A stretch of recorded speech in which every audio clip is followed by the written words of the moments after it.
Hello, and thank you for watching this second video in which I'll offer some practical advice on working with children and families who have a loved one in prison who may be on your caseload.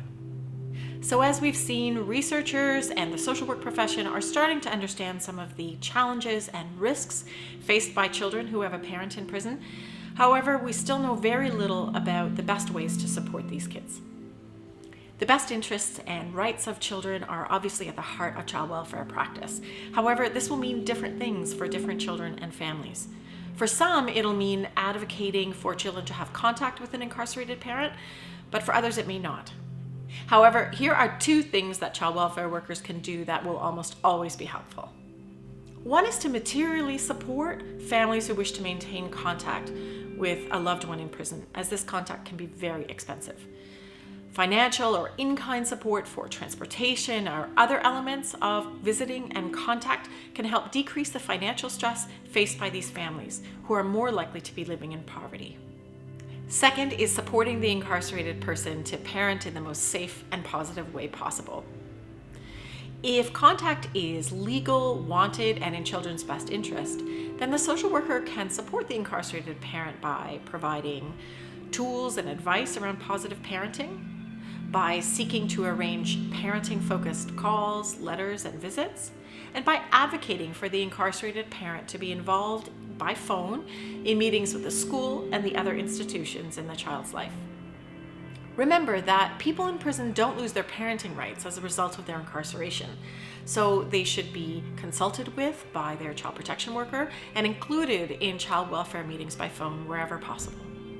I encourage you to contact the prison where the parent is incarcerated, asking for the social work or the chaplaincy departments to seek arrangements for the incarcerated parent to have access to the phone for these types of meetings wherever possible.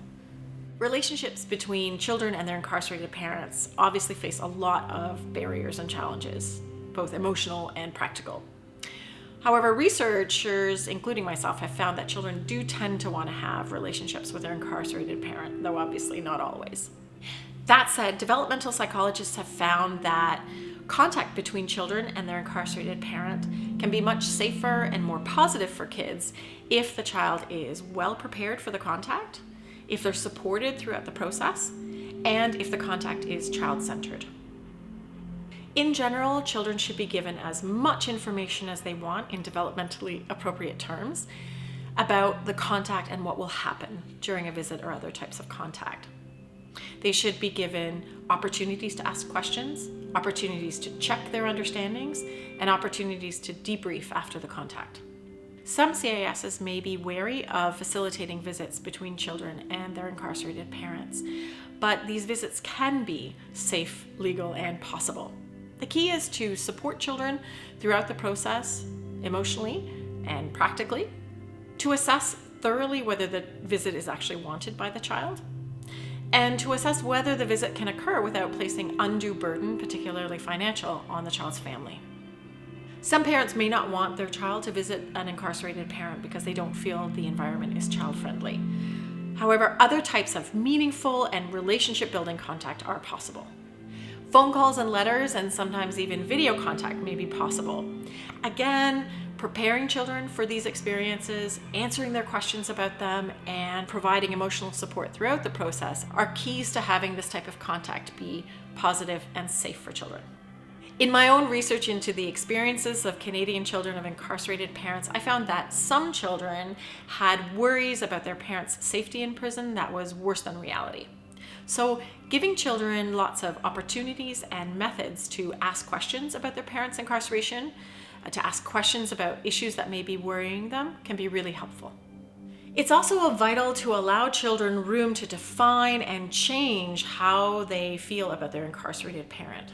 Some children are really angry with their incarcerated parent and don't want contact, and they shouldn't be forced or manipulated into having any contact. On the other hand, some children reject any criticism of their incarcerated parent, so it's also important not to demonize or further stigmatize the incarcerated parent. Try to avoid words like criminal or offender when referring to the parent, choosing words like prisoner or person who's incarcerated instead. Finally, I want to share some advice for you that comes directly from children and youth in my study and from a youth advisory group that I recently had the pleasure of hearing from. They wanted service providers to know the following 4 things.